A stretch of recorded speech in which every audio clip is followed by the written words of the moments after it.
Episode 23 of the Searley Talks Warriors podcast, brought to you by our sponsors at Ortex Industries. On today's episode, we're joined by young gun 5'8", Daejarn Asi. Cheers for jumping on, bro. Thanks for having me.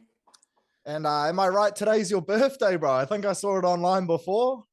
Yeah, big 22 today. That's unreal. I was going to say 21, have to do a yardie, but nah, 22. No, that was done last year. Oh, good man. Good man. And a huge win on Friday night against the Bulldogs, bro. How good was it to bounce back after a tough loss to the Bunnies and put on a strong performance back at home? Yeah, it's always good to be back at Mount Smart. Just the energy that comes with the crowd. It's unmatched. The boys really, we're a bit down after the game against Rabbitohs, and to bounce back from that to our performance on Friday night was unreal. And it's good to be back at home, and obviously in front of the fans. It made it that much sweeter. And on Mount Smart, bro, that was your first game playing back at home, right? So how was that experience? Was it everything you expected? Getting the dub, 17,000 Warriors faithful, pretty unreal. Yeah, it was. Especially to have a lot of my family make the travel up from Christchurch, seeing them in the corner. It means a lot, and it was just a special moment. But yeah, running out onto the field for the game, is just that electric feeling that that you don't get too often. Or the boys haven't felt much, like being at Redcliffe and sort of in and out. But yeah, being back at home is awesome. That's unreal to hear. And a trip to your old stomping ground this weekend to take on the Cowboys up in Townsville, and no doubt some confidence in the team after last weekend's result. So what do you reckon are the main focuses to help the boys get the dub this weekend? I reckon we just got to take the same attitude we took into last week's game. We had good prep throughout the week, off a shorter turnaround, but we're not going to feel that energy we felt from the crowd. So it's just got to come from within. So, a big focus on ourselves, and, bringing the right attitude to the game, and letting that handle itself. And it being your old team, bro, does it make you want to get the win a bit more? And are there any other boys in the other team you want to put a bit of a shot on, some of your old teammates? Yeah, it would be a bittersweet moment to beat the Cowboys. I'm still good mates with a lot of those boys up there, and I'm sure they'll be ready to go as well. So being able to verse them would be a pretty cool moment. For sure. And let's rewind a little, Brian. You mentioned it before that you're from Christchurch. So how old were you when you first picked up a footy, and who was your junior club? So I think I was pretty young. I was about 4 years old when I first started playing rugby league. So I've played it for a very long time. So and my junior club was the Aranui Eagles down in Christchurch. Yeah. That's sick. And did you play a bit of rugby growing up, bro, or just mainly league? Pretty much just league. My last 2 years of high school, I played rugby union for school. Yeah. At Brisbane Grammar, boarded there for my last 2 years, and didn't really, feel the same passion for it as I did for rugby league. So, rugby league has always been the sport for me. And you mentioned there you went to Brisbane Grammar School, but before that you went to Keebra Park. So how did that move come about, bro? Did you kind of get scouted for there, or did the family move over? No. So the family just moved over. So we moved over here in 2010. So I was just 10 years old. Yeah. So I wasn't near high school or anything, and I think that was a good opportunity for me to attend that school, rugby league wise. And we had a pretty stacked side going through the grades. I think we lost only one game throughout my time there, and that was a good experience. And then being able to change environment and go to Brisbane Grammar was just another experience that I really enjoyed, and I'm very grateful for. So mainly league and a bit of rugby as well, but I also came across your touch highlights on YouTube, bro. Some pretty Resley stuff in there, and you played Aussie under-17s, I think it said. So do you Yeah. think playing touch coming up through the grades helped you with your NRL career? Because I see a lot of halves these days, they kind of have that touch background in them. Yeah, I always think like growing up playing touch has helped a lot with my game transferring into rugby league. As the vision and ball skills is probably the two main areas that transfer over to each sport. But yeah, I do believe it has helped my game and just being there. It was a lot of fun playing touch going through there, but then it sort of started to get serious. Had to focus more on rugby league. Yeah, fair. And you made the move back to league after high school, playing for North Devils in the Queensland Cup before making the move to Townsville. Was it a hard decision to switch back from rugby league to rugby, or was growing up always your hopes to play in the NRL? Yeah, it was pretty easy. Growing up playing rugby league, wanting to play NRL, it was a dream of mine from a young age, and yeah, it was. I was always probably going to end up playing rugby league, wherever that was. But yeah. And then Feb 2020, you signed with the Cowboys on a 3-year deal. So how did that opportunity arise, bro, to join the boys? So originally I was just on a train and trial deal with the Cowboys, and then so I was there for the pre-Christmas block. I think it was about 7 weeks, and so after that I went back to Black Hawks, and then was coming into the Cowboys trainings once a week, and then eventually got the last development spot on the team. So that was a very exciting moment for me. And yeah, so from then, just I honestly didn't expect anything to come from it. I was just like, oh yeah, I've signed a NRL deal. I'll just keep training, and then obviously the debut came about, and yeah, went on from there. It's unreal, bro. And I think you're only 19 years old at the time. So how was it training alongside guys like Valentine Holmes, who'd just come back from the NFL, Jason Tamalolo? Like, these guys are huge names in the game. And like you said, you didn't expect to be there. So how was it turning up to work each day with them? Yeah, no, it was a shock. To be frank, just being able to rub shoulders with those kind of guys is still, you pinch yourself at it, just being 19 and being in that environment. It was pretty cool to be a part of. Can imagine. And then round 10, 2020, you made your NRL debut against Penrith at Penrith. Do you remember how you found out you were going to play that game, bro? And how was it starting in the halves, taking on Cleary and Luai? Yeah, well, I do remember how I found out. I was just at home. I was with a couple of the boys, and I hadn't heard much. The game before, Scott Drinkwater, he got injured, and there wasn't too many other halves. There wasn't any other halves available. I was like, I didn't think much of it. Like, I couldn't.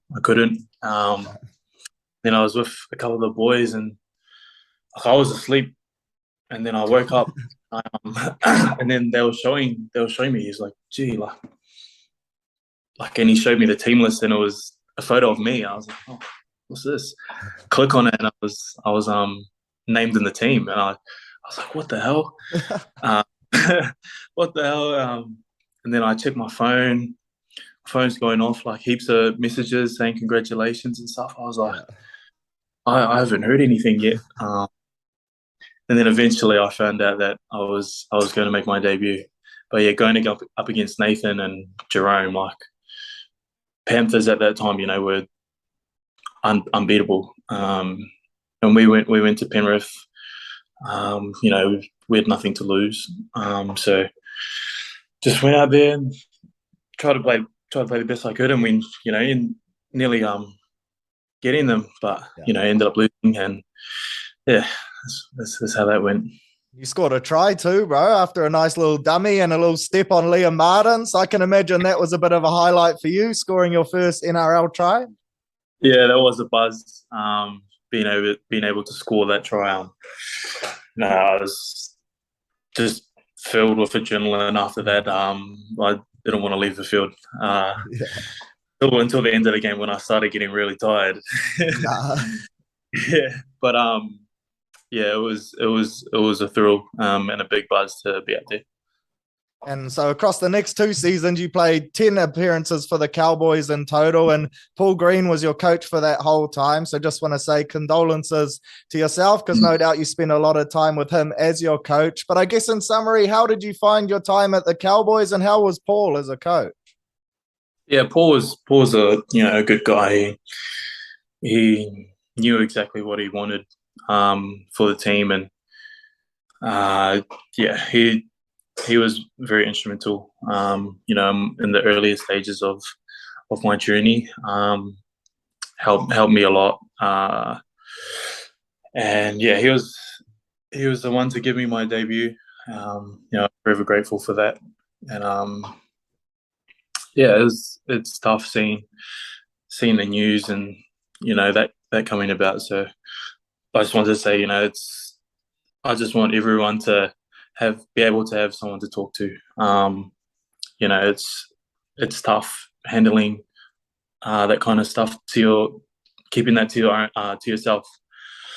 And yeah, I just wanted to give my condolences to Paul Green's loved ones, and yeah, it's a very sad time for the club and for the community of North Queensland. For sure, bro. And very well said. And there's been some suggestions that perhaps next year, round 22, could be like a mental health round in honor of Paul. Is that something that you guys have kind of seen or spoken about, or do you think it's a good idea? Yeah, I do think it's a good idea. We have a lot of rounds already, but I think that is a big one, especially how tough it can be for some people to speak up and ask for that help. Just bringing awareness to that is probably a good thing for the game to do.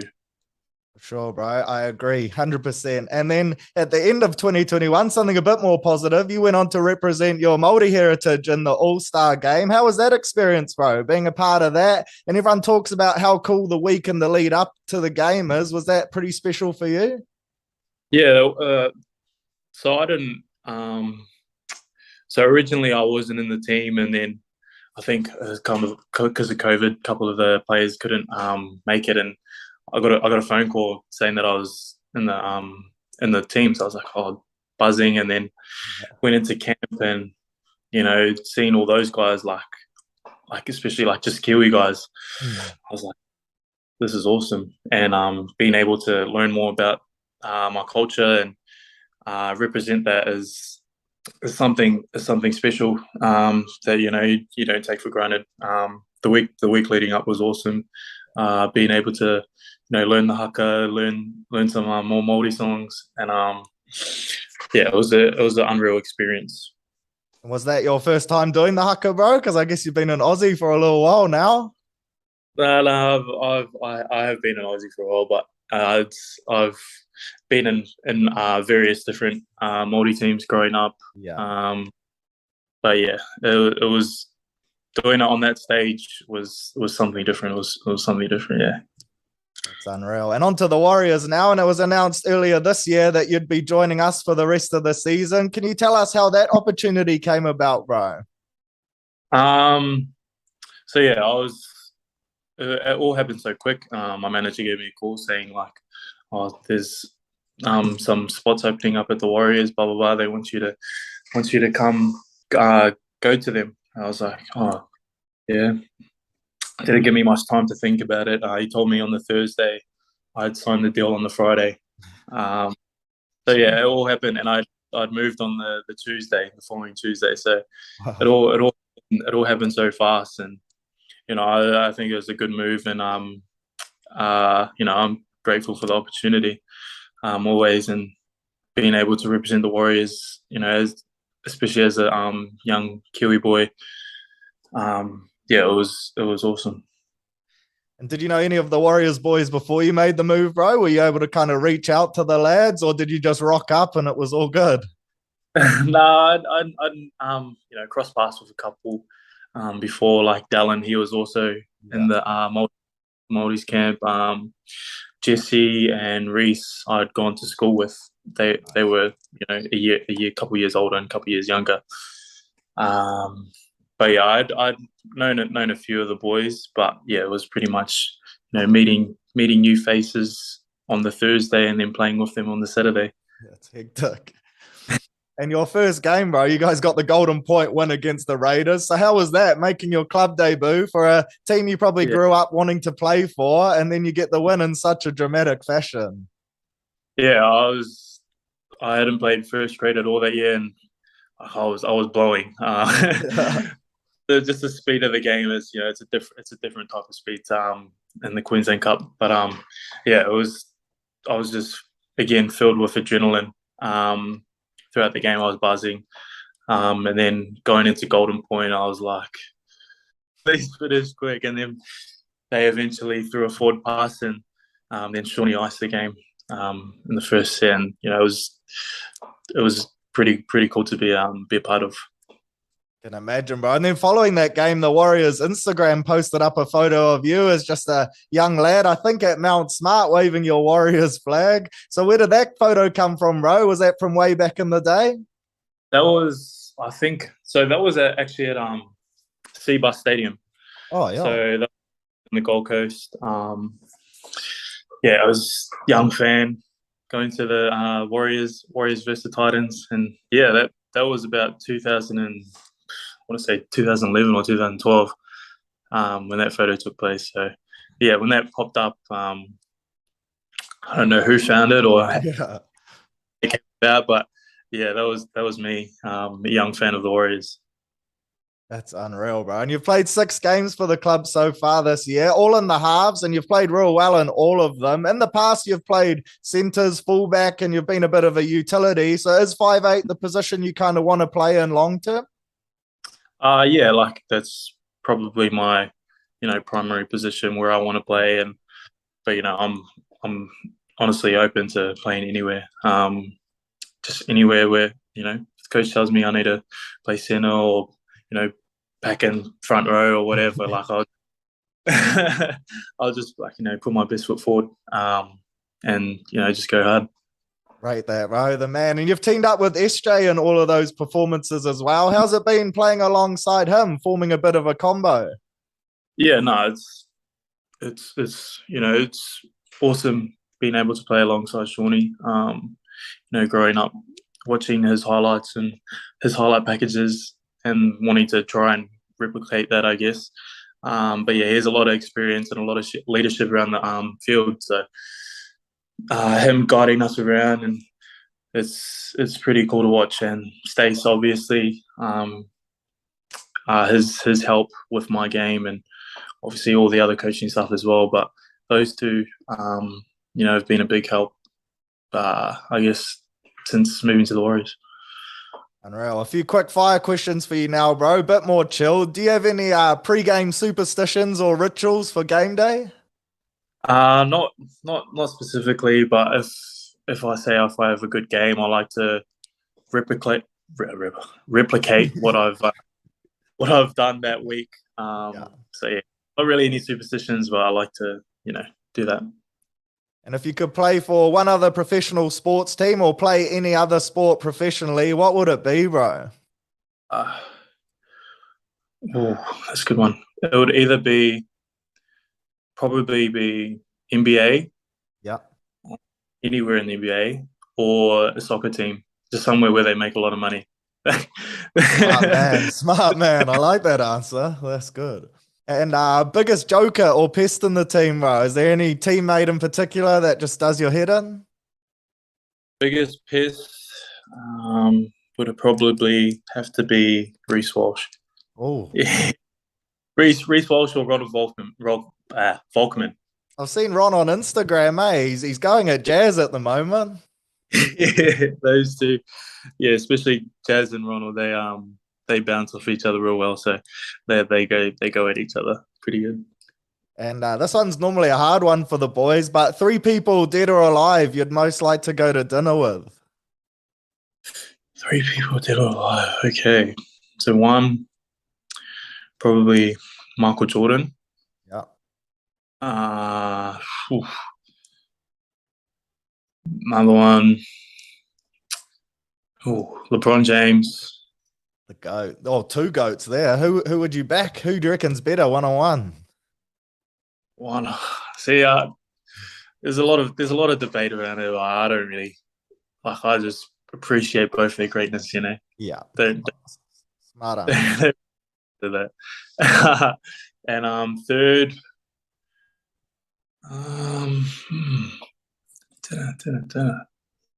not too sure, man. Probably another basketball one, Mark Cuban. Oh, nice. Just the Mavs owner. I reckon it'll be good to pick his brain. Find out ways to be a millionaire, bro. I rate that. Yeah. A few listener questions as well, bro. One came in asking, what's the culture like at the Warriors and how is it kind of a different environment than the Cowboys being the only Kiwi team? Yeah, there's a lot of like differences, I guess. Being a New Zealand dominant club, there's a lot of Kiwi boys, a lot of Islander boys, as opposed to other clubs based in Australia.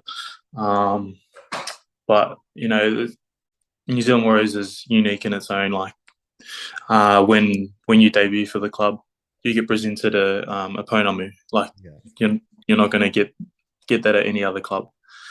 So yeah, it's probably just that aspect of the culture side, being multicultural dominant club. So just experiencing those things, sorts of things that you wouldn't get at any other club.